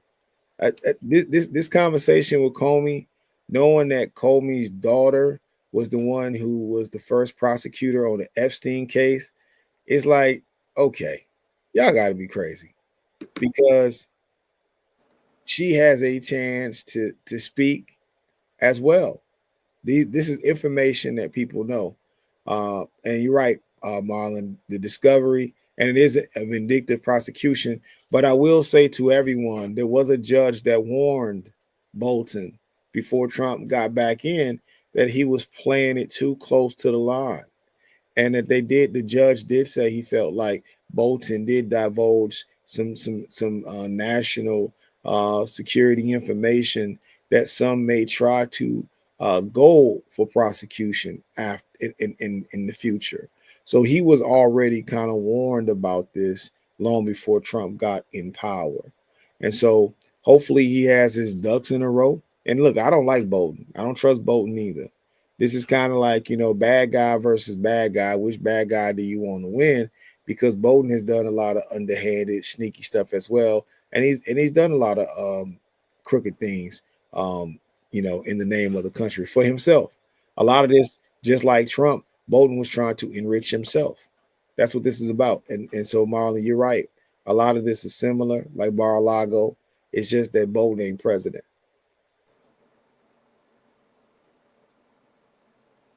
What you say, right? When I think about those cases that Lee was saying about the classified documents, it's like we forgot about that. Now, we know that the cases were dismissed once he became president, but it does seem like he forgot. And I remember when we were having this discussion back when it happened, Lee and I were talking about what it's like to be around that type of information. And I shared with you all how I had a physical reaction when I heard about the level of sensitivity of those documents that were in the basement. But one of the things that we all talked about was the precedence that it would set. Because if 45 can get away with it, then everybody else will use that as justification on why they should be able to get away with it. Right. Now, whether the courts will hold for them, that's yet to be seen. But that precedence has been established. Now, when I was in service, if just one of those files or one paper from one of those files was in my possession when it shouldn't have been, I may not be talking to you brothers right now, because you still be in jail. I would be someplace where I didn't have access to you and you didn't have access to me. So that should not have been allowed to happen, along with a long list of things that should not have been allowed to happen. Yeah, you would still be in the jail. For real. Rodney be under the jail. Rodney be getting out right now talking about, what's the internet? You're right. But, different strokes for different folks. And unfortunately, the same rules don't always apply across the board. Sure. Outside of that, honestly, there's very little left to cover from my end this week. If you all have anything, we can get into that. Well, let's talk about SNAP benefits, because what's going to happen with SNAP benefits? We both Rodney and myself, were in the food distribution business. This moment is here. Talk about it. This is why we want to make sure we feed our people. Hold on 1 second. Let's shout out the little lady Jones, because she's on right now. And God knows if we don't say her name, she would lose her mind. Thank you, Miss Jones. Well, thank you. You mean she had one to lose, Lee? Well, she got attitude already. So because she knows she lose it at the drop of the hat. So most of the time, it's not even there. She's looking for it. Well, look, Rodney, she's typing right now. I need y'all to give it together. Y'all, what's wrong with y'all? See, I knew y'all was going to gang up on me. That's why I'm fooling neither one of you right now. I can see it right now. It's coming through. Give it a second. But you know what that means? That means she's feeling better. So there you go. Big shout out to you, Miss Jones, and I'm glad that you're back. And if what we said got those lips moving, then that's even better, because we know that you're doing better. Yeah, well, I salute to that sister, because she's made a lot of people feel like they was worth something. She said, "Don't play with me." Yo, she's a little damn terrorist, though. She like 5 foot nothing and got all the mouth in the world. Mouth that big and that tall. You know what I mean? But brother Miss Jones, I'm not dissing Miss Jones. Listen, Miss Jones, we good. Look, don't be trying to be nice. We peoples. We peoples. I just need some of that Saratoga. We good. Don't worry about it. She a little damn terrorist. That's what's wrong with her. She a little damn terrorist. We good. But no, man, I think the SNAP benefits is a big thing, especially when we start talking about around the country. We're going into the winter months. I know Rodney is in the desert. I know you are in the South where there's agriculture. But when you are in the cold, you need food. Ain't nothing worse than being cold and hungry, because you hibernate, because you need the fat to be warm. And so my state is especially bad, because we're dealing with this whole piece with this fraud aspect, and they're cutting all these services on top of cutting SNAP. And so what I'm fearful of what that's going to do for our communities here, because we just haven't prepared for it. And leadership hasn't talked much about it neither. Brother Barry, I was thinking about this because I'm still thinking about the USAID food that got burned up in storage. Yes, sir. Which also impacted the farmers, because for some farmers, it wasn't just soybeans that were being sold to China, but it was food that farmers were selling to the government so Right. that the government can give it away to the needy in the world. This is food that we didn't need. But once they said they're not sending that food anyplace else, and then they burned it up, that showed their disregard for the American people, because that food would feed millions of people overseas, and that could have fed, if we didn't want to give it to them, which I think was a huge mistake, Right. but they could have at least given it to the people here that needed it. But they chose to destroy it versus help home. So it's not even really America first, it's them only. Them only, not America first. Because if they really did care about Americans, they would have taken that food instead of burning it, and they would have distributed to the various food banks and so on throughout this country. Yeah. I'm gonna get to Marlon's question. I'm gonna get back to what you said. So Marlon asked a very good question. He said, "Do you all think the winter months will slow down out snatching people off the streets?" No, I I don't think think. it probably will increase. I think what'll happen is not the streets. They'll start going into people's homes, because the thing Right. in Chicago and other these other northern states is the winter is so brutal that we don't move around a lot. But if you catch a family, especially Latino family, they might catch a family of 16, right? Like just going into a house or going into an apartment complex, because a lot of them live in specific apartment complexes or whatever, And together. and together. And yep. So I think it's gonna step up. I think it's gonna be more pointed, and it's gonna, just like we're talking about the police shootings, we're gonna stop seeing less cameras, because when they run in these places, it's not gonna be public.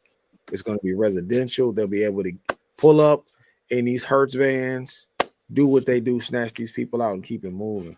Suppose we stop it. Suppose we stop it. Because what I hear us talking about is what they do. And remember what Frederick Douglass said: the amount of oppression that you allow, and I'm paraphrasing now, is the amount of oppression you will get. And I posted this on social media. Are these kidnappings, are these raids legal? And so far, the response has been, with references to, I think it's the Fourth Amendment and so forth and so on, that it's unlawful search and seizure. There is no authorized warrant. Mm-hmm. And let's not gloss over the fact that a Southern army has invaded a northern state. And for all the listeners out there, when was the last time a Southern army invaded a northern state? I look forward to seeing your comments in the chat. And yes, they did it because, hold on a minute, Lee. Follow the story. Immigrants came to America. Abbott in Texas. There you go. That's where I was going. To northern states. That's where I was going. Set it up. Sent them to northern states, and now we're complaining that the northern states have these immigrants who the person cosplaying the POTUS said that they belong to a gang from Argentina called Tren de Aragua. And because the government opened their jails and released this dangerous gang to invade America, and then those governors, two of them, Florida and the Texas governor, sent those so-called dangerous people to those northern states. Well, if they knew that they was dangerous, then why did they send them to northern states? That's one thing. But let's keep in mind that the National Security Council told the POTUS that his story was not factual. They did not open their jails. These people were not inmates. They were just people immigrating for a better life, and Cheeto Mussolini fired him. Fired him. So they created a situation. They took him, they sent him, and now they are demonizing those states for having them and using that false narrative, multiple false narratives, as justification for a Southern army to invade a northern state. If you remember, yeah, I believe it was yesterday, the mayor of Chicago says, if you, what is it? If you come for one of us, you come for all of us. And since the courts have said what they're doing is illegal, we know it goes against multiple laws, then instead of allowing it to happen, and this is one thing that is going to be a big move. When they come, remember they shot the woman in Chicago multiple times. Yeah. Multiple times. So it's not like they haven't done it. And remember that Alligator Alcatraz was ordered to be disbanded. They don't know where all the bodies are. They don't know where all the people are. That's part of habeas corpus that the president and Pam Bondi said they don't know who he is. So if we do not push back, and when I say push back, I mean those governors now control their own National Guard. Send their National Guard out to protect American residents.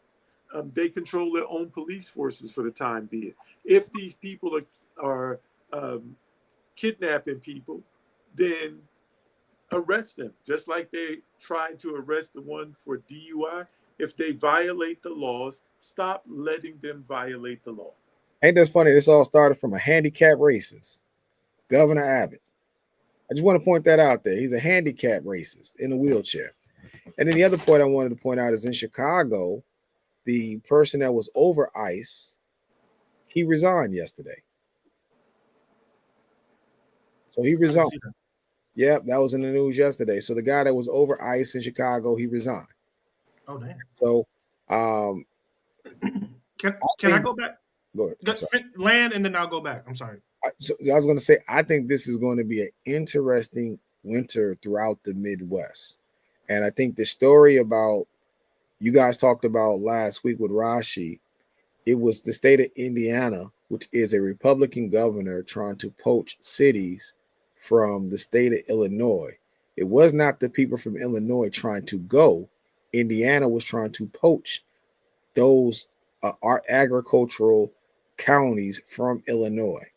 And that may be a play that they'll try to get in with Trump. So we'll keep an eye on what's happening in the Midwest. So what I was going to say was I was trying to get back to this before we got too far, because you were talking about the food situation and feeding Americans. Why would they do that? Why would they feed us either physically or mentally? This is the challenge that we're having right now with the education department. But if they starve us, that too makes people want to go out and rebel. That too makes people want to go out and get violent. So why would they do that? Why would they leave that food in the belly of America to be consumed by Americans? You keep food prices high. You keep job cuts coming to make people more and more and more and more desperate. Going back to Brother Barry's point in the opening, which he came in talking about pop, you stop seeing people's struggles, stop identifying them, then you become a victim. Well, they're trying to set up the circumstances in which they are victimized due to their own doing. Just like Abbott created the circumstance in Illinois right now by his doing, they're trying to set up a circumstance where folks take to the streets, take up arms because they are literally and figuratively being starved. We got 7 minutes left in the show, but I want us to hit on this real quick. Stephen A. Smith storms off the stage during a forum this week in which he spoke about how pissed off people were with Washington. He also, during that rant, made the point of praising Trump for taking a stance about people coming after him. Going back to somebody's point in the chat, I want to say it was Marlon, but it may not have been. I'm sorry, y'all. It was much earlier on. Folk think that they're going to make a shitload of money because Trump is in office. And they will do anything to enrich their pockets. Some folks will do anything to enrich their pockets. This is the problem that we have right now with some folks. Some of these tokens out here thinking that they are going to ride the coattails of Trump into financial glory against the needs, the wants, and the betterment of all of us. Dog, if that's what you want, I get it. I get it. I can't support that though. I can't support that. And this is why I don't support you. And I could be a drop in the bucket, but it takes a drop in order to fill the bucket. And I invite anybody and everybody else to do the same. Because when you do stupid shit like this, you need to be shut down. You need to be shut down because you have a platform and you have a voice. This ain't the time. You were raised pretty much, I'm sure, as most of us were raised on this panel right now. We were raised to understand a couple of things. One of those was it's a time and a place. Another of those things were you better act like you got some sense. And this right now, my brother, is not you acting like you have sense, nor is this you acting like you understand the time and the place. To be honest with you, you make money. You make very good money. Let it alone. Let it alone. Take your money, keep your mouth shut, and keep it moving. Like you've told players in the NBA and the NFL. You know what I'm saying? Keep the microphone, stick to the sports. Stick to the sports. Shut your mouth on the other bit. For real. Because this ain't the time nor the place. Any final comments, gentlemen? So everybody, now is the time to get close to your family, even the ones that you don't like. Now is the time to bring your friends close because you may find out that those are the only people that have food that you don't have. That those might be the ones that have you need to sort of huddle up with when you don't have money for your electric bill. If you're going to be out there in these streets with these rallies, big ups to you, but you may want to have a face shield or at least some goggles. You may want to get a helmet. You may even want to get a gas mask because all of that is coming. So protect yourselves. Let somebody know when you leave and when you're expected back. And then when you return, let them know that you're back. Because you could be disappeared and nobody will know it until you start missing days from work. So if you got a job. If you have a job. So please keep your head on a swivel. Black people, know that it's about you and that they're coming for you. And do not let your elected officials off the hook on doing whatever is necessary to protect you. Brother Barry? Well, I just want to say I agree with everything that was said. I've said it this past week on videos, and I will just end by saying, be smart. Okay. But that's acquainted. Look, we miss our sister. Hopefully she'll be back with us next week. Family, to echo Rodney's point, to echo Brother Barry's point, please take care of yourself. Take care of the ones you love and those whom love you. This is not the time for us to be sheepish. This is the time for us to be bullish. If you have yet to hit the range, find out what to do. I don't want to continue to hear people, but I've been thinking about get a fucking gun. Bare bones minimum, get a shotgun. You can get a shotgun for a couple $100. Like seriously, hell, depending on where you are, you can get a shotgun for under $100. And I'm not lying, you can. With tax, it may be just over $100. It's definitely doable, but you need to do and get something to protect you and your family. Learn some additional survival skills. Again, get some food that's packable, mobile, easily eaten. Water, packable, mobile, easily moved. Gasoline, diesel, something, some source of heat, so you can get that stuff with. So if you need to grab your go bag and go, you are ready to go. Shotgun are great for home defense. I agree with you wholeheartedly. And it's, again, fairly cheap. You don't have to go through the whole 7-day process, so on and so forth. You can grab it and go usually. But anyhow, family, please Follow us on all social media. Hit us up on, like us on YouTube if you like what we got to say. And if ain't nobody told you, we love you and a damn thing you can do about it. Until next week, family.